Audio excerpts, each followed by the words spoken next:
They thought my sick day was just a minor expense. They had no idea that a $22 million loss was about to knock on their door. I didn't slam my fist on the table, didn't scream. I just opened my laptop and started calculating the price of stupidity they thought was harmless. My name is Morgan Reese, and this is the story of how a 2-day sick leave turned into the most expensive mistake Helix Core Systems ever made. The morning it all began was unremarkable. Seattle rain drummed against my apartment windows as I nursed my third cup of coffee, reviewing deployment logs from the previous night. 7 years I'd been doing this dance with Helix Core's infrastructure. 7 years of being the invisible guardian who kept the lights on while everyone else slept. That's the thing about DevOps engineers like me when we do our job right. Nobody notices we exist. I preferred it that way. Let the front-end developers get the glory with their shiny new features. Let the product managers take credit for seamless user experiences. I knew the truth without the back end running smoothly, without the CI/CD pipelines I'd built from scratch, without the monitoring systems that caught issues before they became disasters. Their pretty interfaces would be as useful as a Ferrari without an engine. My phone buzzed, another Slack notification from Blake Harmon, our newly minted CTO. The guy was 32, fresh from Stanford's MBA program, and had about as much understanding of actual engineering as my neighbor's goldfish. But he had ideas. Oh, did he have ideas about optimizing team performance and establishing accountability metrics? The message was typical Blake. Morning team reminder that our new attendance policy requires 48-hour advance notice for any time off. Let's maintain that startup hustle. I rolled my eyes and went back to my logs.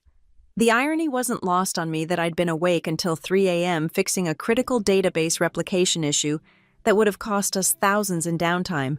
No acknowledgement of that, of course, just emojis and buzzwords. 2 weeks later, the universe decided to test Blake's policies. I woke up feeling like someone had replaced my blood with molten lead.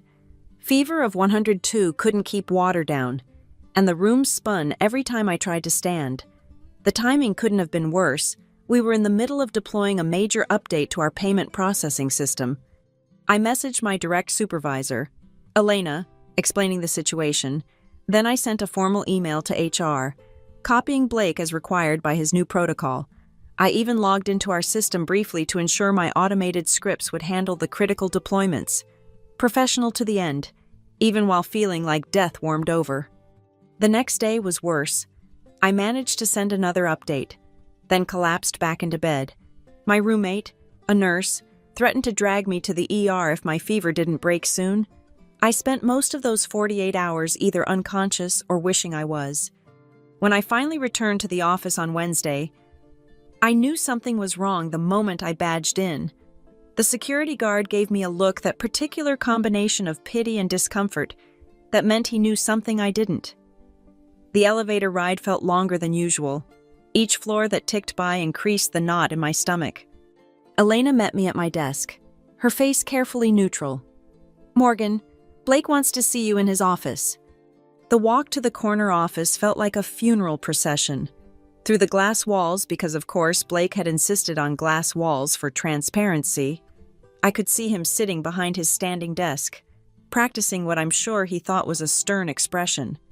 "Morgan, please sit," he said, gesturing to one of those uncomfortable modern chairs that looked like they belonged in a museum rather than an office. I sat. "I'll cut right to the chase," Blake began, shuffling papers he clearly hadn't read. "Your unscheduled absence during a critical deployment phase showed a lack of commitment to the team. It created a cascading effect that impacted our release timeline." "I was sick," I said simply. "I followed all notification procedures." "Being sick isn't the issue," Blake continued, warming to his rehearsed speech. "It's about planning, communication, and ensuring coverage. A senior engineer should have better contingency planning." The absurdity of it made me want to laugh. Contingency planning for the flu. I'd automated 90% of our deployment process, specifically so the system could run without me. The fact that nothing had actually gone wrong during my absence seemed lost on him. "Furthermore," Blake said, sliding a folder across the desk, We've noticed other patterns: coming in late, leaving early, working from home without formal approval. I often work until 3 or 4 a.m. handling emergencies, I countered. I've never missed a critical deadline in 7 years. That's not documented in our time tracking system, Blake said smugly, as if he'd caught me in a lie. Of course it wasn't. Our time tracking system was a piece of garbage that half the engineering team ignored because it couldn't handle non-standard hours. I'd raised this issue multiple times, even offered to build a better solution. The responses had ranged from, "It's on the roadmap," to, "Just make it work." "Morgan, I'm sorry, but we're terminating your contract effective immediately. Security will escort you to collect your belongings." The words hung in the air like a bad smell. 7 years of dedication, of being the person who answered calls at 2 a.m., who canceled vacations to handle migrations, who built half the critical infrastructure from scratch reduced to a cardboard box and a security escort. I didn't argue, didn't plead. I simply nodded, stood up, and walked back to my desk with as much dignity as I could muster. My colleagues watched in stunned silence as I packed up my things. A few brave souls mouthed, "I'm sorry," or "This is bullshit," but nobody spoke up. I didn't blame them. In this economy, keeping your head down was a survival strategy. As I placed my company laptop on the desk, I allowed myself a small smile. Blake Harmon had no idea what he'd just done. He saw a senior engineer who'd taken 2 sick days. He didn't see the intricate web of systems I'd built, the licensing agreements I'd carefully structured, or the ticking time bomb he'd just activated. The security guard, looking embarrassed, walked me to the exit. As the doors closed behind me, I pulled out my personal phone and scrolled through my contacts. Alex Monroe, IP Law, appeared on the screen. Time to make a call.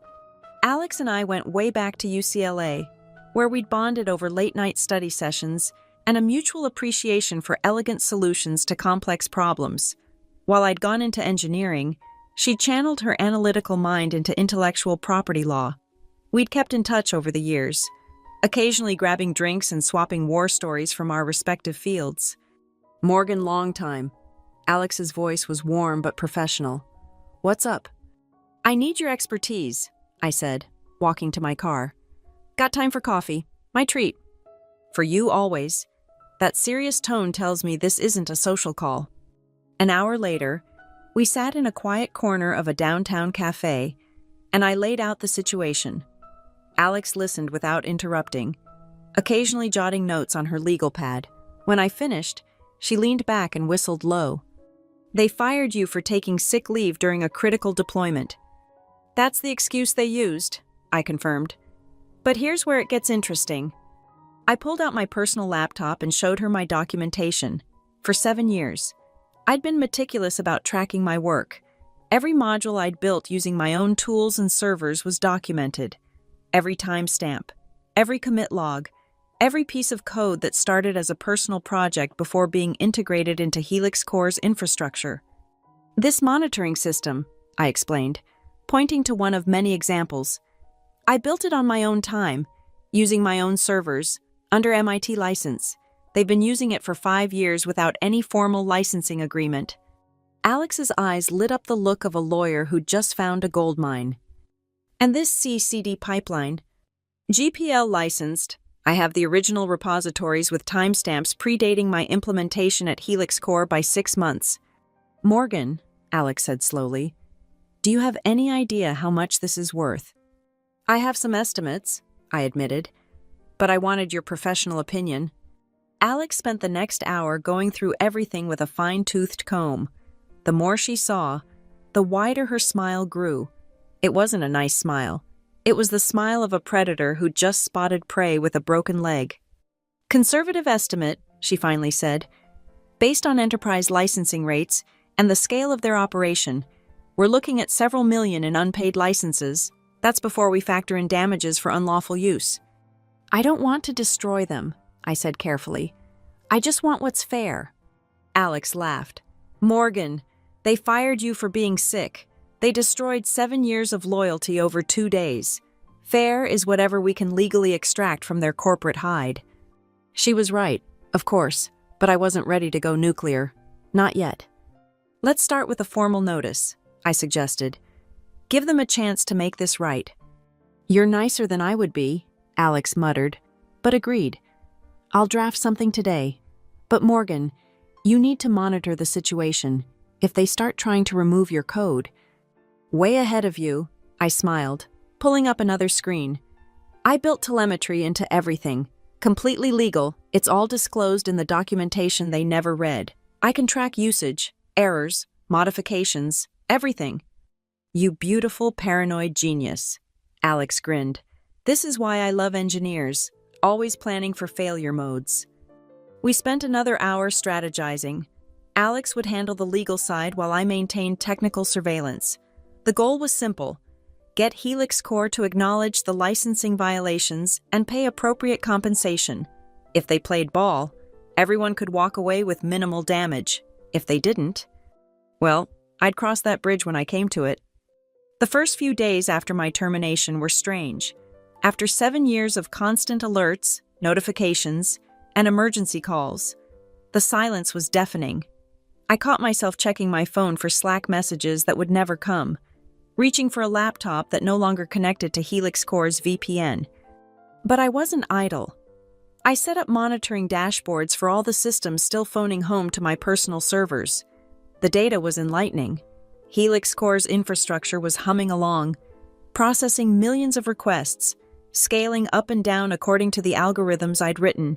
They probably didn't even realize how much of their stack depended on my external services. The first signs of trouble appeared on day 4. I was reviewing logs when I noticed unusual activity in the deployment pipeline. Someone was poking around the code, trying to understand how it worked. The access pattern suggested a junior developer, lots of trial and error. Commented out sections, rookie mistakes. Then I saw it, they were trying to refactor the memory management module. I actually laughed out loud. That module was a masterpiece of ugly efficiency, written to handle Helix Core's specific workload patterns. It looked like spaghetti code to the uninitiated, but every bizarre optimization, every seemingly redundant check, served a purpose. I documented it extensively, but apparently, nobody had bothered to read the documentation. The junior devs' changes were ambitious. They'd identified what they thought were inefficiencies and set about cleaning up the code. In software engineering, this is like seeing a master chef's mise en place and deciding to organize it without understanding why everything is exactly where it is. I watched in real time as they deployed their improvements to the staging environment. The memory leak started small, a few megabytes here and there, but like all memory leaks in high-traffic systems, it compounded exponentially. Within 6 hours, the staging servers were consuming 400% more RAM than normal. To their credit, they caught it before pushing to production, rolled back the changes, added a comment, "To do revisit after deeper analysis." Smart kid. Shame they were learning the hard way. Alex called that evening. Letters been sent. Formal notice of licensing violations. Request for good faith negotiations. The works. I gave them 30 days to respond. Think they'll play ball? Depends on how smart their legal team is, Alex said. If they have any sense, they'll check with engineering before responding. If they're typical corporate lawyers, they'll probably dismiss it as a disgruntled ex-employee shaking them down. And if they do that, then we educate them, expensively. I pulled up my estimation spreadsheet. Based on current usage patterns, Helix Core was leveraging approximately 15 different tools and modules I'd built independently at standard enterprise licensing rates. They owed me roughly $7.8 million for past usage. Going forward, annual licenses would run about $2.3 million. It wasn't greed driving these numbers, it was market rate. Companies regularly paid millions for enterprise software that did far less than what I'd built. The only difference was that I'd been naive enough to let them use it without proper agreements, trusting that my employment was agreement enough. Blake Harmon had taught me the price of that trust. Week 2 brought more interesting developments. The Helix Core engineering team was struggling. Not catastrophically, my systems were too robust for that, but death by 1,000 paper cuts. Little things that I'd handled manually. Optimizations I'd performed on the fly. tribal knowledge that existed only in my head. The monitoring system started throwing false positives, not many, but enough to wake someone up at 3 a.m. for no reason. The auto-scaling algorithm began over-provisioning during traffic spikes, driving up AWS costs by 23%. The deployment pipeline developed a race condition that failed 1 out of every 7 builds, not enough to halt development, but enough to frustrate everyone involved. I documented everything meticulously, not out of spite, but for evidence. If this went to court, I needed to show the direct correlation between their use of my unlicensed software and their operational capabilities. Then came the first major incident. It was a Thursday evening, around 7 p.m. I was cooking dinner when my personal monitoring dashboard lit up like a Christmas tree. Error rates spiking, response times through the roof, cascading failures across multiple services. I pulled up the logs and immediately saw the problem. Someone had removed what they thought was a redundant check in the deployment pipeline, a safety catch I'd implemented to prevent a specific race condition during parallel deployments. Without it, 2 services had tried to update the same database schema simultaneously. The result was data corruption affecting approximately 3,000 customer records. For a moment, I considered reaching out, offering to help fix it. It would have taken me maybe 20 minutes to resolve. But then I remembered Blake's smug face, the security escort, the 7 years of loyalty repaid with a cardboard box. I closed my laptop and went back to cooking dinner. The incident made tech news the next day. Helix Core suffers major outage. Customer data affected. The articles were relatively mild. These things happened in the tech world, but the Hacker News comments were brutal. Engineers from other companies dissected the incident, speculating about the cause. Several commenters who claimed to be former Helix Core employees mentioned that their Rockstar DevOps engineer had recently left. Rockstar was overselling it, but I appreciated the sentiment. Alex called that afternoon. "Did you see the news?" I did. "Did you have anything to do with it?" "Absolutely not," I said honestly. "I haven't touched their system since I was terminated. This is all self-inflicted." "Good. Keep it that way. But document everything. This strengthens our position significantly." She was right. Helix Core's legal team would have a hard time arguing my contributions weren't valuable when their systems started failing the moment I left. Blake, meanwhile, was in damage control mode. His LinkedIn showed a flurry of activity posts about building resilient teams and the importance of documentation. The irony was delicious. He'd fired the person who'd spent years building resilience into their systems, and now he was scrambling to understand why everything was falling apart. I noticed they'd posted several job openings for senior DevOps engineers. The requirements were essentially a copy-paste of my resume. They were looking for another me, not realizing that what they really needed wasn't a person, but a proper licensing agreement for the tools they'd been using for free. Week 3 arrived with radio silence from Helix Core's legal team. Either they were building a response or hoping I'd go away. Based on the increasing desperation in their job postings, they'd bumped the salary range twice. I suspected the former. Their engineering team, however, was getting creative. I watched with professional interest as they attempted to reverse engineer some of my more complex modules. It was like watching someone try to recreate a gourmet meal by tasting it. They could identify some ingredients but had no idea about the preparation methods. One particularly ambitious team lead decided to rebuild the monitoring system from scratch. "How hard could it be?" I imagined them saying. "It's just collecting metrics and displaying them." 4 days and approximately 11,000 lines of code later, they had something that technically worked. It collected metrics. It displayed them. It also consumed 5x the resources of my system, had no intelligent alerting, couldn't correlate events across services, and crashed whenever someone tried to view more than 24 hours of historical data. But hey, at least they owned it free and clear. The second major incident hit on a Friday afternoon, the worst possible time for a technical crisis. This time, it wasn't a single failure, but a cascade of small issues that combined into a perfect storm. The deployment pipeline hiccuped during a critical update. The monitoring system, already struggling with the replacement module, failed to alert the on-call engineer. The auto-scaling algorithm, confused by conflicting signals, began spinning up and down instances in rapid succession, triggering rate limits with their cloud provider. By the time someone noticed, Helix Core's main application was effectively offline, not technically down the health check still passed, but performing so poorly that customers couldn't complete transactions. The outage lasted 4 hours. In internet time, that's an eternity. I watched the whole thing unfold from my apartment, nursing a beer and feeling complicated emotions.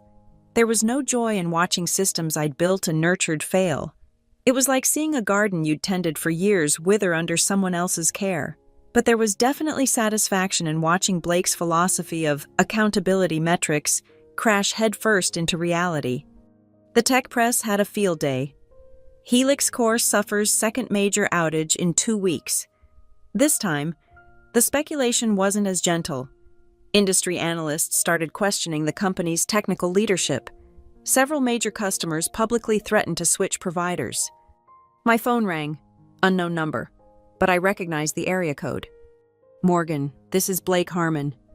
I let the silence stretch just long enough to be uncomfortable. Blake, look, I think we may have been hasty in our decision.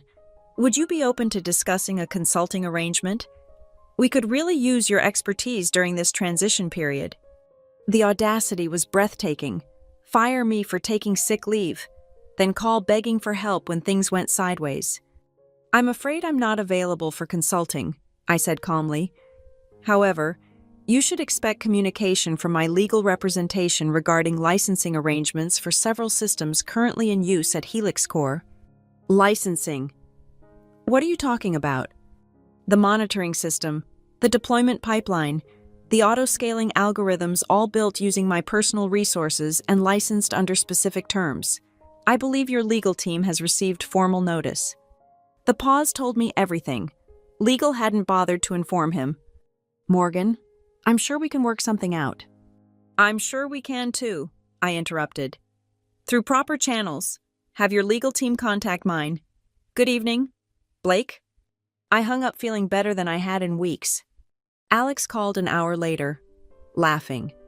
Their general counsel just reached out. Apparently, there's been a miscommunication and they'd like to explore options for resolution. Translation: Blake just found out he fired someone who owns critical pieces of their infrastructure. Exactly. They're proposing a meeting next week. Interested? Absolutely. But Alex, no more Mr. Nice Guy. They had their chance to do this gracefully. Music to my ears. I'll set it up. The meeting was scheduled for Tuesday afternoon at a neutral location, a law firm downtown that specialized in IP disputes. I spent the weekend preparing, gathering every piece of documentation, every timestamp, every proof of ownership. Alex reviewed everything with the thoroughness of a forensic accountant. This is bulletproof, she finally declared. They don't have a leg to stand on. Then why are we meeting? Because lawsuits are expensive for everyone. If they're smart, they'll settle. If they're not, she shrugged. We'll educate them. Monday brought news that Helix Core's stock had dropped 12% in early trading. The outages were spooking investors. Technical leadership was one thing, but when it started affecting the bottom line, boards of directors got nervous. I also noticed something interesting in my logs. They'd started trying to migrate off my systems. Smart move, but easier said than done. 7 years of architectural decisions don't unwind overnight. Every attempt to replace a component revealed 3 more dependencies they hadn't known about. It was like trying to remove a tree that had grown through a fence possible, but not without destroying a lot of the surrounding structure. Tuesday arrived gray and drizzly. Perfect Seattle weather for a corporate showdown. I dressed carefully professional but not desperate. This wasn't a job interview. It was a negotiation from a position of strength. The law firm's conference room was exactly what you'd expect: dark wood, leather chairs, and an intimidating table that could seat 20. Helix Core's delegation included their general counsel, 2 junior lawyers, and Blake himself. He looked like he'd aged 5 years in 3 weeks. Alex and I took our seats across from them. She placed a single folder on the table thin enough to be non-threatening. thick enough to suggest substance. Thank you for meeting with us. Helix Corps' general counsel, a silver-haired woman named Patricia Winters, began. We've reviewed your claims and would like to understand your position better. Alex smiled the way sharks probably smile at seal pups. Our position is simple. Mr. Reese developed numerous software components using his personal resources, which Helix Corps has been using without proper licensing for years. We're seeking compensation for past use and formal licensing agreements going forward. These components were developed while Mr. Reese was employed by Helix Corps, Patricia countered.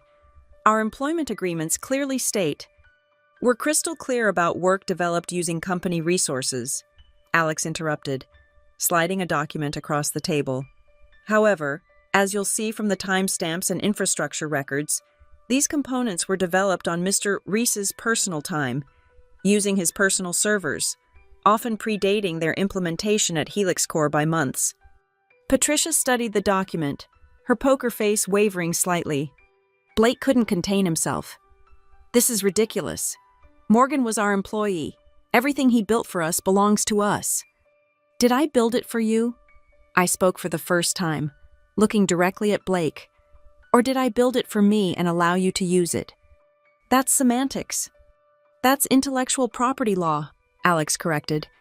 And the distinction is worth approximately $7.8 million in unpaid licenses. The number hung in the air like a thundercloud. Patricia rallied. Even if we accept your interpretation, $7.8 million is an unreasonable demand for some internal tools. Unreasonable. Alex pulled out her laptop. Let me show you something. This is the pricing sheet for Datadog. New Relic and PagerDuty. 3 separate services that combined don't do half of what Morgan's monitoring system does. At Helix Corps' scale, you'd be paying them approximately $3.2 million annually. Morgan's system has been in use for 5 years. Do the math. But those are established companies, whose established products are inferior to what Morgan built. Alex continued. Would you like to discuss the deployment pipeline next, or the auto-scaling algorithms that have saved Helix Corps an estimated $4 million in cloud costs over the past 3 years? I watched Blake's face cycle through emotions, anger, disbelief, and finally, dawning comprehension. He was beginning to understand the true cost of his accountability metrics. Patricia called for a recess. As they filed out, Blake lingered, trying to catch my eye. I gave him nothing.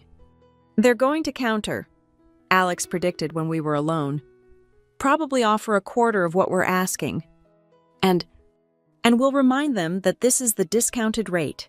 If we go to court, we add damages, legal fees, and the delicious possibility of an injunction preventing them from using your code at all. Could we actually do that? Oh yes. Imagine Helix Corps having to shut down their entire operation while they frantically rebuild everything from scratch. Think their stock price is bad now. The thought was sobering. I'd built those systems to be reliable, to keep the company running no matter what. The idea of forcing them offline felt wrong, even after everything. But I also remembered the cardboard box, the security escort, the 7 years of loyalty dismissed over 2 sick days. When they returned, Patricia's expression was carefully neutral. We're prepared to offer $2 million for a complete transfer of ownership, all code, all rights, all claims. Alex actually laughed. No, that's a substantial sum for the infrastructure your entire company runs on GNOME. Here's our counter $15 million for past violations and a clean break, or $7.8 million for past violations, plus $2.3 million annual licensing going forward. Your choice. Blake's face turned an interesting shade of purple. That's extortion. That's the market rate for enterprise software, I said quietly. Which you'd know if you'd ever actually evaluated what I built instead of taking it for granted. Patricia whispered urgently with her team. I could see the calculations happening: legal fees, potential damages, the cost of rebuilding everything from scratch, the risk of an injunction. We need to discuss this with our board, she finally said. Of course, Alex smiled. You have 72 hours. After that, we file suit and the price goes up. As we left the conference room, Blake called after me. "Morgan, wait." I paused but didn't turn around. "I was just trying to improve efficiency," he said, a note of desperation creeping into his voice. "Nothing personal." Now I did turn. "You fired me for being sick. Blake, you made it personal." The next 3 days were fascinating to watch. Helix Core's engineering team went into overdrive, desperately trying to understand and document systems they'd been using blindly for years. They brought in consultants, hired contractors, and even reached out to former employees. Their efforts reminded me of archaeologists trying to reverse engineer ancient technology. They could see what the systems did, but the why and how remained elusive. 7 years of institutional knowledge doesn't transfer via README files. My monitoring showed them attempting various migrations. They tried to move the deployment pipeline to Jenkins. It crashed under the load. They attempted to replace the monitoring system with a commercial solution. It couldn't handle the custom metrics I'd implemented. Every replacement they evaluated would have required significant architectural changes to accommodate. On the morning of day 3, my phone rang. Patricia Winters. "Mr. Reese, we'd like to accept your second option. $7.8 million for past use, $2.3 million annual licensing."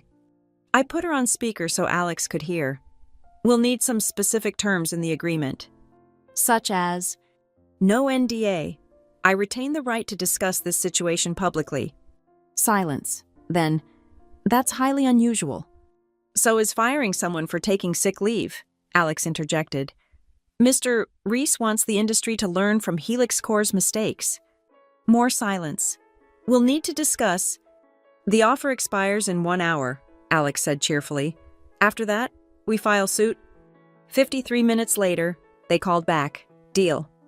The final negotiations took another week, ironing out details, payment schedules, and specific licensing terms. During that time, I watched Helix Core's engineering team slowly stabilize their systems, not through any brilliant insights, but through sheer brute force throwing bodies at problems I'd solved elegantly years ago. The signing ceremony was subdued. Patricia maintained professional courtesy throughout. Blake looked like he'd swallowed a lemon soaked in regret. The check for $7.8 million felt surreal in my hands.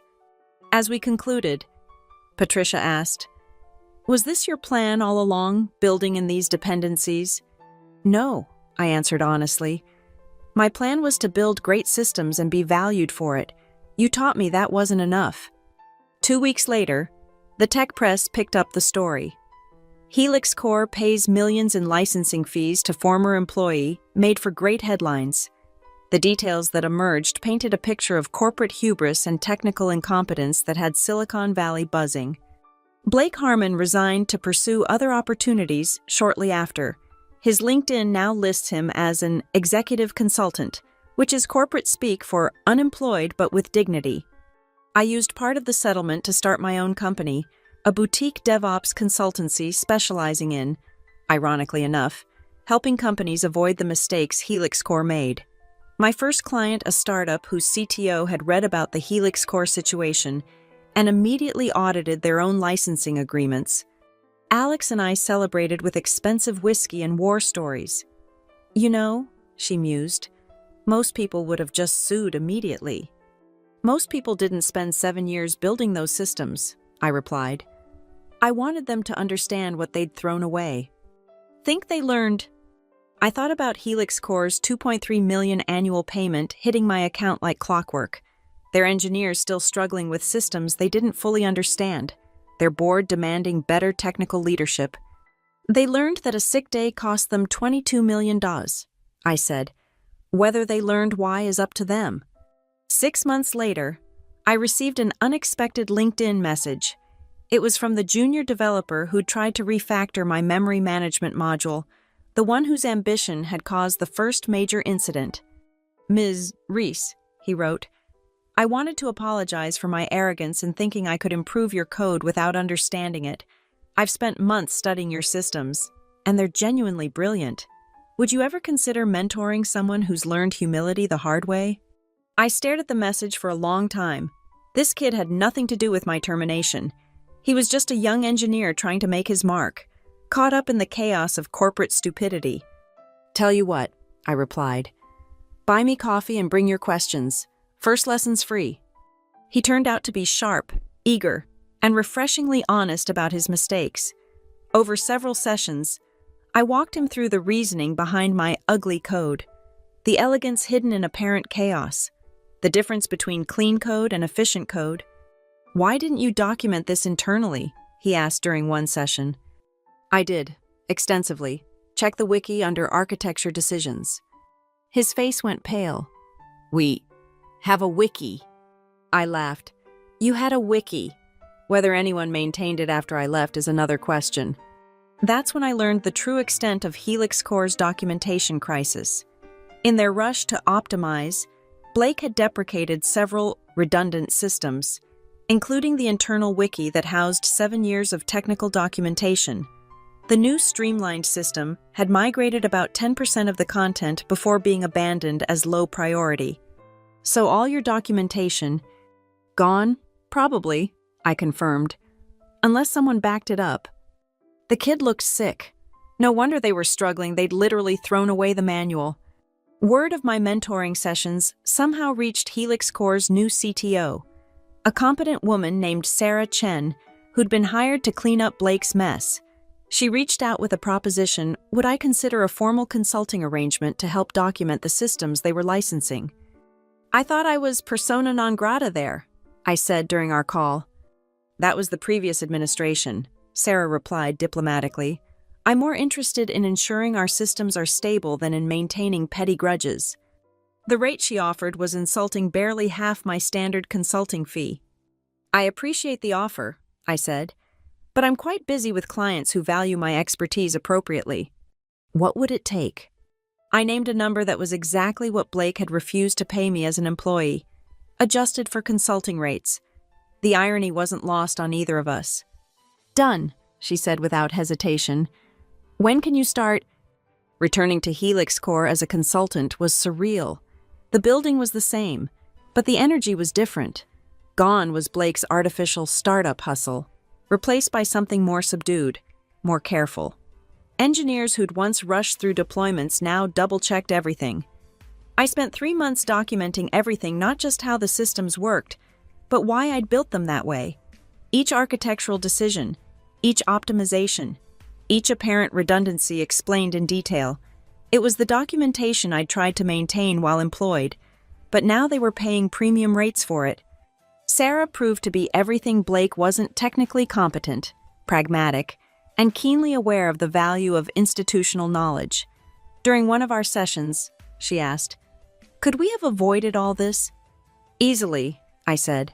"Respect your engineers, trust their expertise, and for God's sake, don't fire someone for being sick during a critical deployment they've already automated." That really was the trigger, wasn't it? "No," I corrected. "That was the excuse.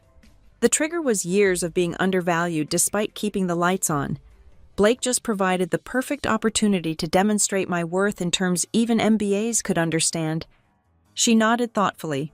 "We've implemented new policies, unlimited sick leave, better documentation requirements, and mandatory technical review before any termination decisions." "Good start," I acknowledged, "though policies are only as good as the people implementing them." The consulting gig ended with Helix Core in much better shape. Their systems were documented, their team trained, and their leadership educated on the true cost of technical talent.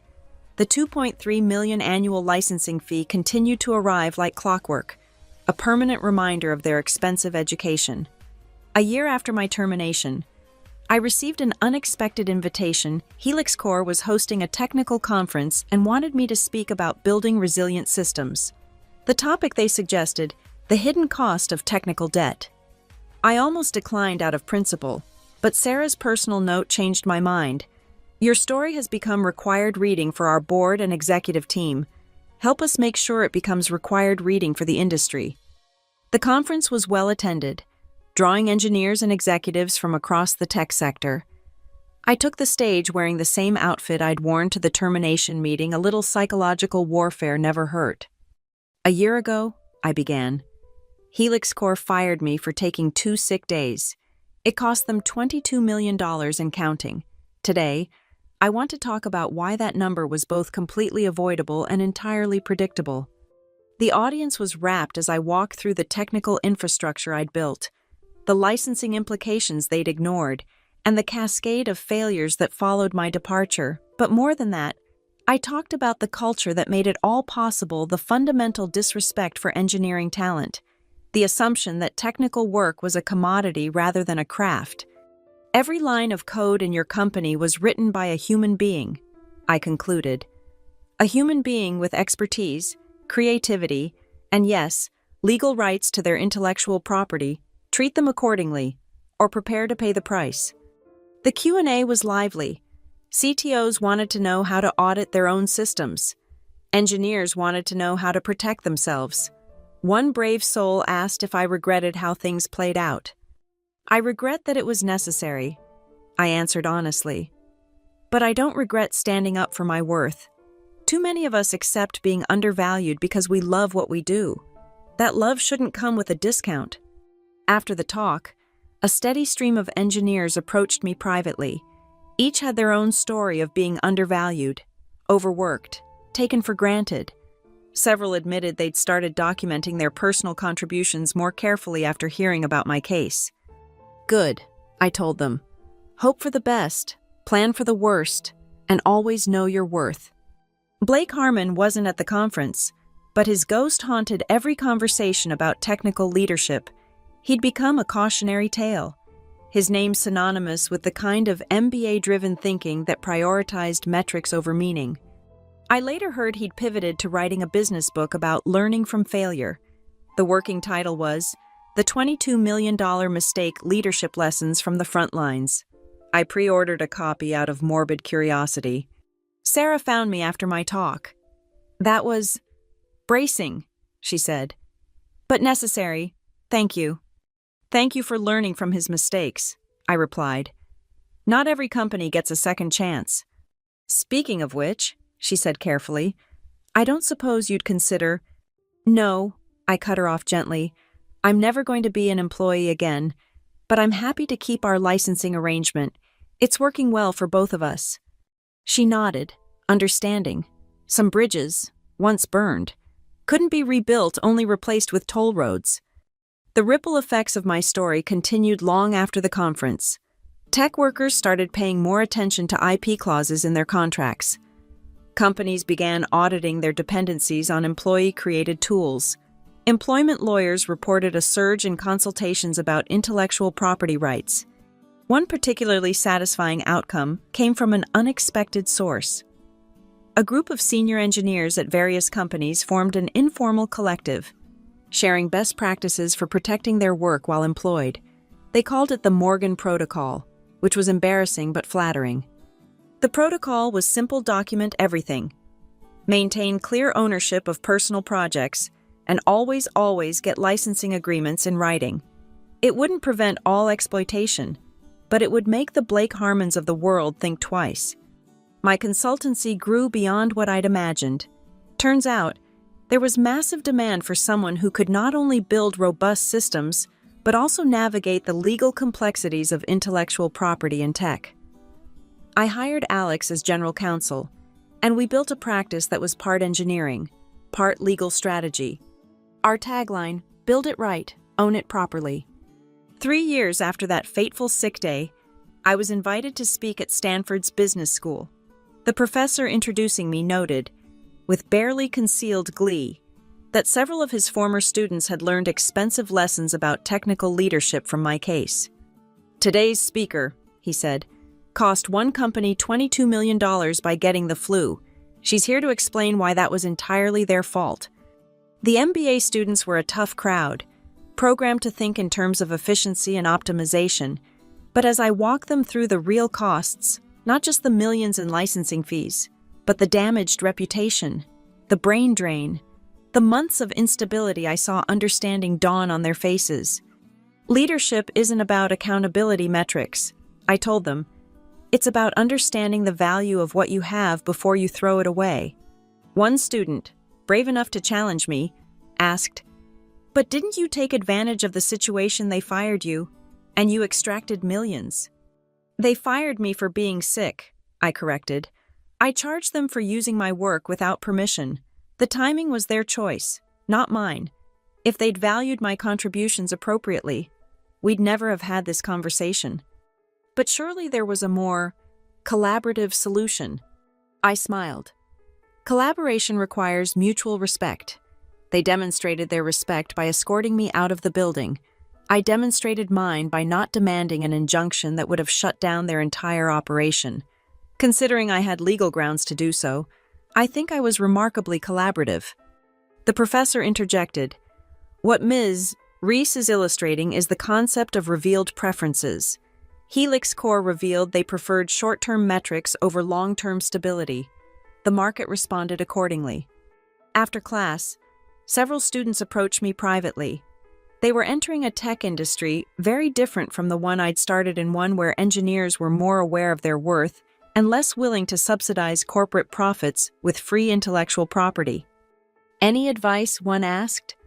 Document everything, value your work appropriately, and never, ever let anyone make you feel guilty for knowing your worth. Blake's book came out eventually. I read it in one sitting, alternating between laughter and disbelief.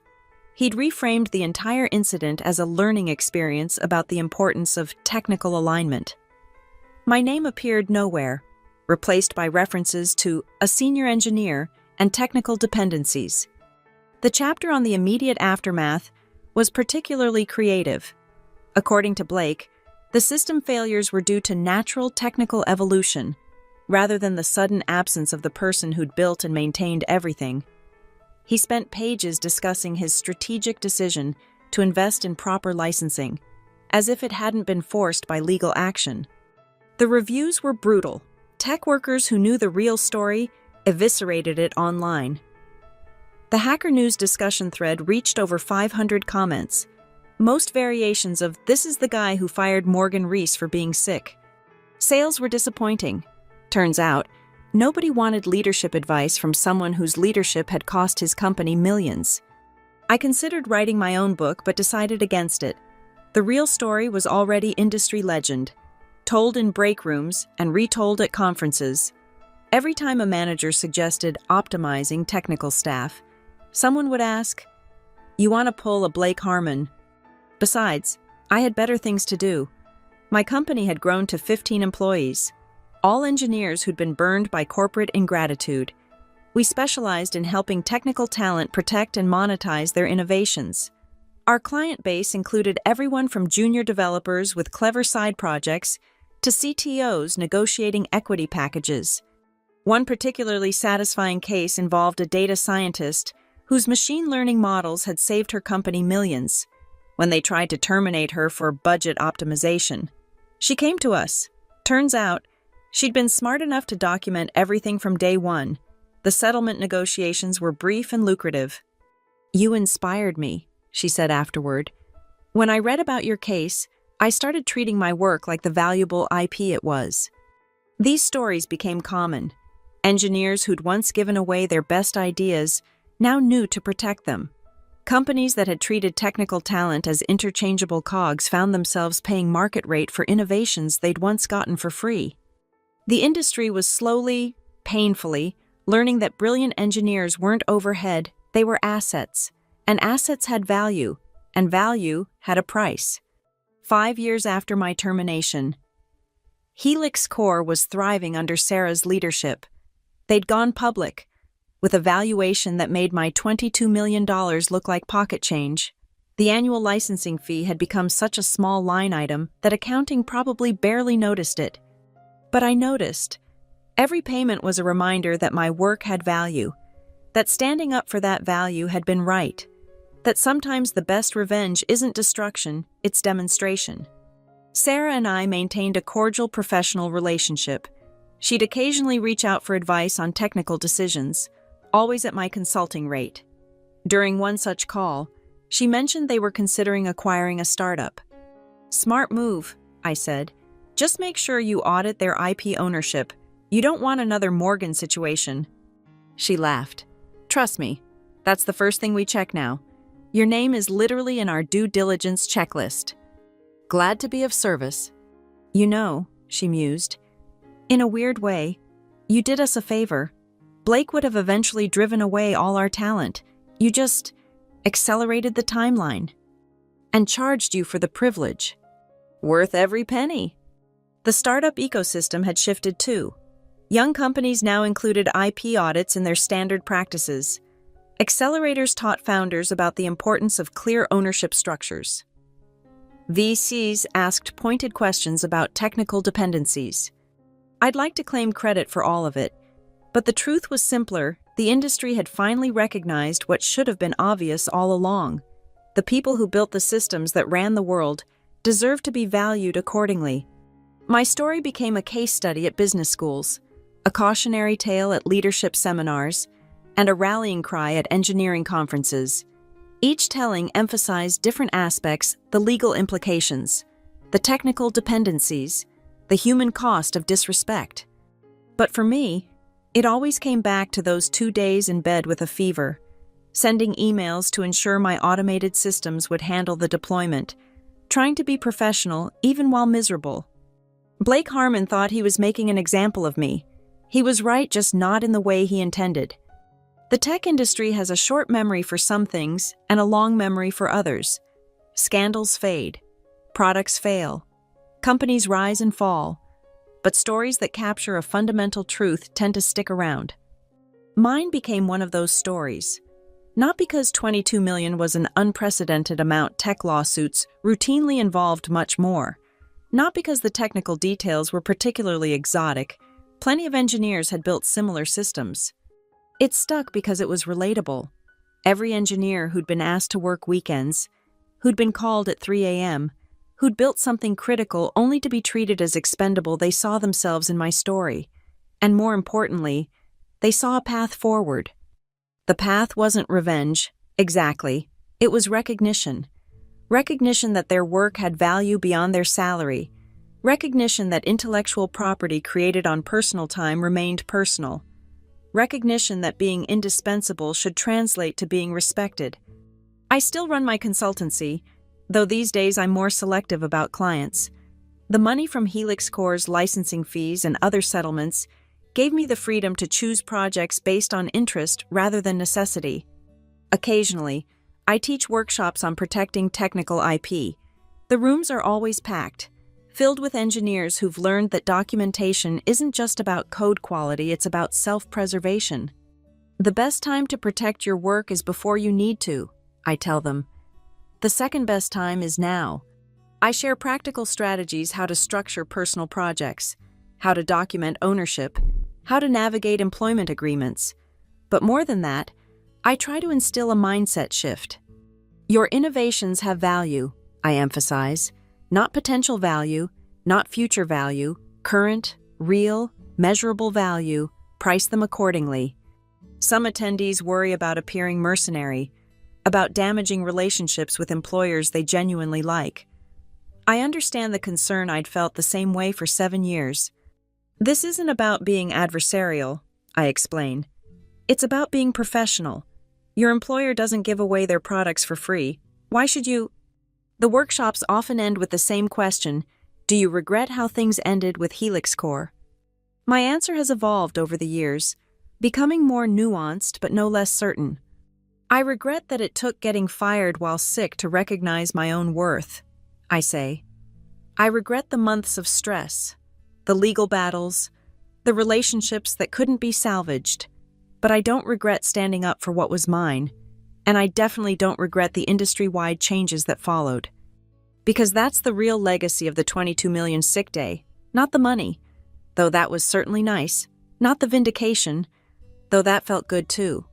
The real legacy was the thousands of engineers who learned to value their work appropriately, the companies that learned to respect their technical talent, and the gradual shift toward a more equitable industry. Blake Harmon wanted to make an example of accountability. He succeeded beyond his wildest nightmares.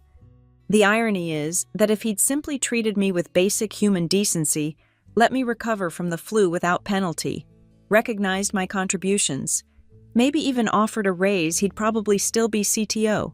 Helix Core would have saved $22 million, and I'd still be quietly maintaining their systems at a fraction of my actual worth. Instead, he created a perfect storm of corporate hubris and technical dependency that became the stuff of Silicon Valley legend. His name became a verb to harmon, meant to catastrophically undervalue technical talent. Not exactly the legacy an ambitious MBA dreams of. I heard through the grapevine that he eventually found another executive role at a startup. Supposedly, the first thing he did was audit all their technical dependencies and ensure proper licensing agreements were in place. If true, it might be the most expensive education in management history, but at least he learned. The startup world had changed in other ways too. The old model of hiring brilliant engineers, extracting maximum value, and discarding them when convenient had become untenable. Too many engineers knew their rights. Too many had lawyers on speed dial, and too many remembered what happened to Helix Core. Smart companies adapted. They offered better contracts, clearer IP agreements, and genuine respect for technical contributions. The really smart ones hired engineers as partners, not just employees, recognizing that the people who built the systems deserved a stake in their success. The not-so-smart companies, well, they provided steady business for my consultancy. One particularly memorable client came to us after firing their entire DevOps team in a restructuring. Within a week, they discovered that their infrastructure was held together by scripts and systems that the team had built independently. The licensing fees to continue using them would have cost more than the savings from the layoffs. "How did we not know about this?" the CEO asked during our consultation. "Did you ever ask?" I replied. The silence was answer enough. We negotiated a settlement that kept their systems running while they rebuilt from scratch. It took them 8 months and cost 3 times what they'd saved from the restructuring. Another expensive education in the value of technical talent. These stories accumulated, each adding to the industry's collective understanding. MBA programs started including case studies on technical IP. Engineering boot camps added modules on protecting your work. The culture was shifting, slowly but inevitably. 10 years after that sick day, I received an unexpected email. It was from a young engineer at Helix Core. They'd apparently hired a new generation who only knew me as a legend from company history. "Ms. Reese," she wrote, "I'm maintaining some of the systems you built. Even after a decade, they're still elegant and efficient. I wanted to thank you for the documentation you left behind. But more than that, for teaching the industry to value engineers like us. I started my career knowing my worth because of pioneers like you." I stared at the email for a long time, feeling something. Pride, vindication. Maybe just the satisfaction of knowing that the fight had been worth it. "Keep building great things," I replied, "and never let anyone convince you they're worth less than they are." She responded immediately, "Already am, and my personal projects all properly licensed and documented. I learned from the best." That evening, I pulled up my monitoring dashboard. Yes, I still had access to some telemetry data as part of our licensing agreement. The systems I'd built were still running, still scaling, still serving millions of requests. They'd been patched, updated, and extended, but the core architecture remained unchanged. Good code, it turns out, outlives the companies that commission it. And sometimes, if you're very lucky and very careful, it can teach those companies what it's really worth. Blake Harmon taught me that my sick days were worth $22 million. But what I learned was worth so much more: the knowledge that every line of code we write, every system we build, every problem we solve has value. Real, measurable, defendable value. The industry learned it too, one expensive lesson at a time. And somewhere in Seattle, in a conference room with glass walls and uncomfortable chairs, a new generation of executives thinks very carefully before firing anyone for taking a sick day. They've learned that some mistakes cost more than others, and some people are worth more than their accountability metrics could ever measure. The 22 million sick day became more than just my story. It became a turning point, not the beginning of change, but certainly an accelerant. Every engineer who negotiated better terms, every company that audited their dependencies, every contract that properly addressed IP ownership, they all traced back. in some small way. To that morning when Blake Harmon decided to make an example of me, he succeeded, just not in the way he intended. And that, more than any amount of money, was the sweetest revenge of all. Looking back now, I realized the true cost wasn't just $22 million. It was the realization of how many talented engineers had been undervalued for how long, how many innovations had been given away freely by people who just wanted to build cool things, how many careers had been derailed by managers who saw technical talent as a cost center rather than a profit center. My case made it impossible to ignore anymore. The numbers were too big, the story too compelling, the implications too far-reaching. Every company had to ask themselves, do we have a Morgan Reese? Are we sitting on a time bomb of unacknowledged technical debt and unlicensed IP? Smart companies started proactively reaching out to their engineers, offering retroactive licensing agreements, equity adjustments, and proper recognition. The cost of making things right was high, but nowhere near as high as the cost of another public disaster. The really smart companies went further. They reimagined the relationship between technical talent and corporate leadership. Engineers got seats on boards, voices in strategy, and stakes in success. The artificial divide between technical and business began to blur. Because ultimately, that's what my story revealed in a world run by software. Treating the people who build that software as anything less than critical partners is not just disrespectful, it's bad business. Blake Harmon learned that lesson for $22 million. The rest of the industry got to learn it for free. You're welcome. I sometimes wonder what would have happened if I'd handled things differently.